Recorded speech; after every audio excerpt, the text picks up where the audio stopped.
मैं बड़े दुख के साथ इस बात का ऐलान कर रहा हूँ, शायद मैं पहला ही इंसान हूँगा पूरे विश्व में जो ये बात खुले तौर पे और पूरी रिस्पॉन्सिबिलिटी लेते हुए कह रहा हूँगा कि हम दिवालिया हो चुके हैं।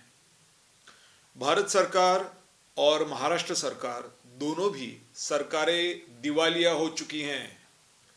इसके प्रूफ्स हैं जो मेरे पास हैं। जिसको भी चाहिए होगा वो मुझसे ले सकता है, और जो लोगों को लगता होगा कि ये बकवास कर रहा है उनको मैं आग्रह करता हूं कि आइए और मेरे से बात कीजिए। ये बजट की बुक है महाराष्ट्र गवर्नमेंट की। भारत सरकार के बारे में हम लोग बात कर चुके हैं, लेकिन फिर भी मैं एक बार क्विकली आपको दोहराता हूं। इसकी भी बुक है। 34,11,852 करोड़ रुपया हमारा इनकम है, जिसमें से 6,82,370 करोड़ रुपया ये हमारा ब्याज जाएगा। 16,03,748 करोड़ रुपया ये हमारा पगार और इसमें जाएगा। 3,41,185 करोड़ रुपया हमारा पेंशन और सब्सिडी में जाएगा। 5,90,000 तकरीबन जीएसटी का कट हमको फटका बैठ रहा है।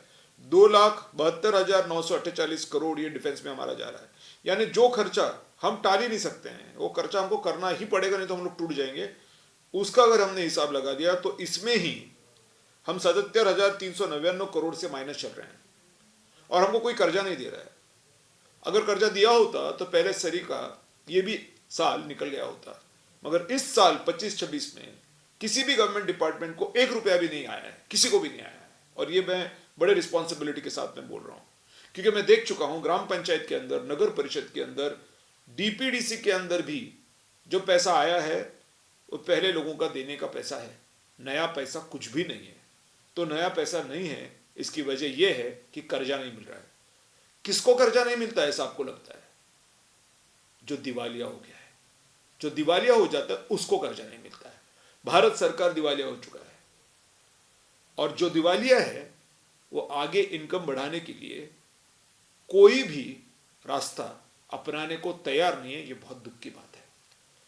चल रहा है, इस हिसाब से चल रहा है, लेकिन कब तक तो मुझे नहीं लगता कि आने वाले साल में मई या जून तक के आगे ये चलेगा, क्योंकि तभी तक कुछ पैसे जो बचे कुचे हैं कहीं, वो पैसे लग करके थोड़ा बहुत काम चल सकता है।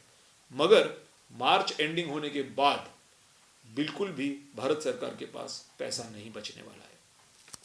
महाराष्ट्र सरकार का मैं अब वापस आपको दोहरा रहा हूं कि महाराष्ट्र सरकार भी दिवालिया हो चुका है। भारत सरकार तो फिर भी ठीक है, सिर्फ 77,399 करोड़ से माइनस चल रहा है, मगर गवर्नमेंट ऑफ महाराष्ट्र तकरीबन 4 लाख करोड़ से माइनस चल रहा है। ये हवा की बातें नहीं है, मैं फिर बता रहा हूं, दोहरा रहा हूं 50 बार। ये बजट की बुक देख लीजिए, इसके अंदर मैं दिखा सकता हूं आपको 7,57,000 करोड़, 124 करोड़, मैं इसमें भी आपको दिखा सकता हूं बाकायदा। जिसको भी देखना है आकर के देख ले। ये कोई हवा की बात नहीं है। हम लोग बहुत ज्यादा गंभीर समस्या में हैं। इसमें अगर आप देखेंगे कि रुपी कम्स फ्रॉम, कितना कहां से रुपया आ रहा है, कितना आ रहा है, इस बजट बुक में जिक्र है। इस पेज के ऊपर 7,57,124 करोड़ रुपया ये हमारी आमदनी आने वाली है 25-26 की, ऐसे गवर्नमेंट के बुक में छपा हुआ है। इसी में अगले पेज पे जाएंगे तो आपको पता चलेगा कि ये रुपया जो आ रहा है, जो पैसा दिखाया है कितना पैसा आएगा, वो जाएगा कहां, इसके बारे में जिक्र है। अगर इसका डिटेल्स निकालेंगे तो आपको पता चलेगा कि इसमें ब्याज और मुद्दल की परतफेड़, इसी में 17% रकम जा रही है, जो है 1,21,000 करोड़। और इसमें दिखाया गया है जो परतफेड़ का जो पेज है, जहां पे बताया गया है कि कितना रीपेमेंट करेंगे, तो 89,000 करोड़ लिखा हुआ है, जो कि विसंगत है।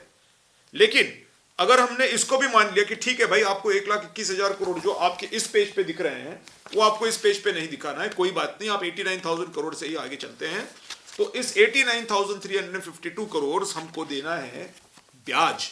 उसके साथ में इसी शीट के हिसाब से और आगे के जो डॉक्यूमेंट्स है उसके हिसाब से हमारे पेंशन, सैलरी, सब्सिडी और अदर एक्सपेंडिचर, और जो नगर परिषद, पंचायत समिति, जेडपी को हम लोग थोड़े पैसे देते हैं, वो 4% ही देते हैं, उस पर कितना पैसा लगने वाला है। तो महाराष्ट्र गवर्नमेंट के इस पेज के हिसाब से उसमें लगने वाला है 6,34,129 करोड़। यानी सबसे बेसिक, इसके नीचे हम जा ही नहीं सकते हैं। ऐसे बेसिक चीजों पे हमको 6,34,129 करोड़ खर्चा करना पड़ेगा, करना ही पड़ेगा। इसमें आप ऐड करेंगे 89,352 करोड़। इसका सीधा सीधा मतलब यह हुआ कि आपको जो खर्चा करना पड़ेगा या जो भी प्रयोजन है कि इतना खर्चा हमको करना ही पड़ेगा क्योंकि ब्याज भी उसमें लगा हुआ है, वो 7,23,481 करोड़ तक ये रकम जा रही है जो हमारे खर्चे की है। अब आप बोलेंगे कि यार 7,57,000 करोड़ तो हमारा इनकम है और 7,23,000 करोड़ हमारा एक्सपेंडिचर है, तो फिर क्या हो गया, कहां दिवालिया हो गए? दिवालिया यहां हुए कि गवर्नमेंट ऑफ महाराष्ट्र के फाइनेंस डिपार्टमेंट में एक लेटर दिया हुआ है, उन्होंने एक लेटर दिया हुआ है कि हर महीना मार्च से इस साल कितना पैसा गवर्नमेंट ऑफ महाराष्ट्र ने कमाया है। हर साल हर महीना तकरीबन 34,000-34,000 करोड़ रुपया ही आ रहा है। अगर उस हिसाब से हम देखें तो हमारे पास ज्यादा से ज्यादा 4 लाख से 4,08,000 करोड़ रुपया आने वाला है। अब आपका खर्चा जो ब्याज और आपका जो बेसिक खर्चा है वो ही 7,23,000 है। अब आप खेल रहे हैं क्योंकि आपको आ रहा है, ऐसा लगता है कि 4,08,000 करोड़ आ रहा है। यहीं पे तकरीबन 2 लाख करोड़ से ऊपर महाराष्ट्र गवर्नमेंट फेल हो चुका है। इसके साथ में जो सबसे इंपॉर्टेंट बात है वो है जीएसटी ड्रॉप की। जीएसटी ड्रॉप जो हो गया है, अगर महीने को 34,000 करोड़ हमारे आ रहे थे, अब जिसमें तकरीबन 15,500 करोड़ ये जीएसटी से आ रहे थे, इसमें हमने 50% कट भी लगा दिया तो 90,000 करोड़ हमारे वहां लूज हो गए। यानी हम 4,08,000 करोड़ नहीं कमाएंगे, हम कमाएंगे 3,18,000 करोड़, जबकि हमारी जरूरत है 7,23,481 करोड़ की जो बेसिक है।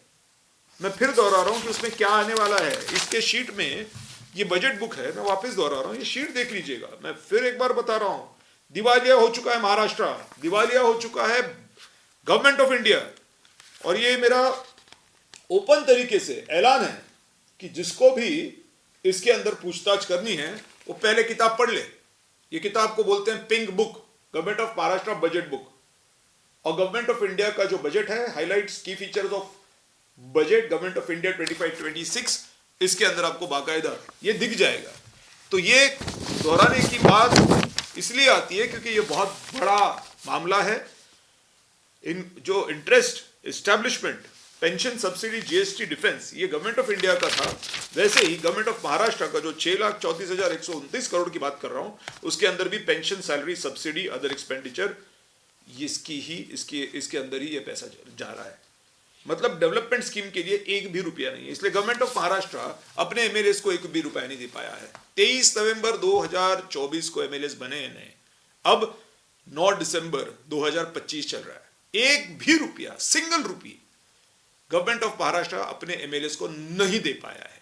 इसकी वजह ही यह है कि यहां पर भी अब कर्जा नहीं मिल रहा है। क्यों? क्योंकि दिवालिया हो गए। दिवालियों को कोई कर्जा नहीं देता है, इसलिए अब गवर्नमेंट ऑफ महाराष्ट्र भी खुद के एमएलएस को फंड नहीं दे पा रहा है। गवर्नमेंट ऑफ महाराष्ट्र भी कहीं भी किसी भी डिपार्टमेंट को एक भी रुपया नहीं दे पा रहा है क्योंकि अटक गया है। अब आने वाले समय में मैं फिर एक बार और बोलता हूं, मई जून में जैसे मैं भारत सरकार की मैं बात कर रहा हूं, वैसे ही गवर्नमेंट ऑफ महाराष्ट्र के भी एक बार मार्च एंडिंग आपका हो जाए, मई जून जुलाई तक गवर्नमेंट ऑफ महाराष्ट्र अपने सरकारी लोगों को पगार नहीं दे पाएगी।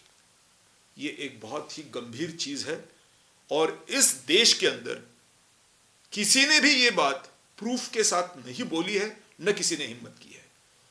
ये चीज इस देश के हिंदुओं के लिए, भारतीयों के लिए, हमारे सभी जो इंडियन सिटीजन्स हैं, अगर हम इस तरह से लें इसको, इनके लिए एक बहुत ही भयंकर चीज है। और यह चीज अगर बीजेपी की सरकार ठीक नहीं कर पा रही है तो फिर बीजेपी की सरकार इस देश को नहीं चाहिए। अगर अयोध्या में राम मंदिर बना है तो खुश हैं, तो अयोध्या के राम मंदिर में ब्लास्ट भी हो सकता है, आप इसलिए दुखी भी हैं। मैं इस जरिए से सबको बताना चाहता हूं फिर एक बार कि भारत सरकार और महाराष्ट्र सरकार दिवालिया हो चुके हैं। जिसको भी आकर के बात करनी है, अगर वो बोल रहा है कि हर्षवर्धन यादव कुछ भी बक रहा है, आ बैठ किताब ला, और ये जो किताब है, ये किताब तेरी है, मेरी नहीं है। ये मेरी है किस हिसाब से? एक इंडियन के हिसाब से। ये किताब वैसे गवर्नमेंट की है। अब इस गवर्नमेंट के किताब को कौन चैलेंज करेगा, जरा आकर के बात करें। गवर्नमेंट ऑफ महाराष्ट्र की किताब हो, गवर्नमेंट ऑफ इंडिया की किताब हो, दूध का दूध पानी का पानी है। दिवालिया हो चुके हैं, अब बाहर निकलना तकरीबन नामुमकिन है। बस एक रास्ता बचा हुआ है कि हम गवर्नमेंट की जो जमीनें दी हुए हैं हमने किराए पे, हम उसका रेंट लें। अगर हम रेंट लेंगे तभी हमारा सरकार चलेगा, वरना हम डूब चुके हैं। और यह बात आईएमएफ भी बोल चुका है। आईएमएफ के जो एमडी हैं क्रिस्टलिना, वो भी बोल चुकी हैं। ये मैं अकेला बोल रहा हूं इस इंडिया के अंदर, वैसे वर्ल्ड में पता है कि हम लोग डूब चुके हैं। डोनाल्ड ट्रंप 50 बार बोल चुके हैं, मगर इंडिया के अंदर कोई बंदा नहीं है जो ये बात बोले और उसको प्रूफ दे दे। मैं पहला बंदा हूं, इसकी वजह भी है, ये कोई स्टंटबाजी नहीं है। ये हमारे को सिखाया गया है कि लोगों को अवेयर करो, जागरूक करो कि हम कहां पे, किस नाली में, किस गटर में पड़े हुए हैं। जिंदगानियां निकल गई हमारी, हिंदू मुस्लिम, हिंदू बौद्ध, मराठा ओबीसी, ये पार्टी वो पार्टी। मुझे सवाल पूछे जाते हैं कि यार तुम क्या कर रहे हो, तुमको ये विरोध कर रहा है, तुम्हारा ऐसा हो रहा है, तुम्हारा वैसा हो रहा है। अरे भाई मुझे छोड़ दीजिए, मैं कौन हूं, मेरी कोई औकात नहीं है। मगर भारत की बहुत बड़ी औकात है और भारत डूब गया है, दिवालिया हो गया है। इस पे कुछ सोचिए। मैं सारे पॉलिटिकल पार्टीज को मैं आपके माध्यम से आह्वान करता हूं, जो भी हैं, इस पे ध्यान दीजिए, फोकस कीजिए फाइनेंशियल पोजीशन ऑफ इंडिया पे, इस पे फोकस कीजिए, वरना कुछ नहीं बचेगा, कुछ नहीं बचेगा। न रहेगा बांस, न बजेगी बांसुरी, यहां तक कि मामला खत्म हो जाएगा। जय हिंद।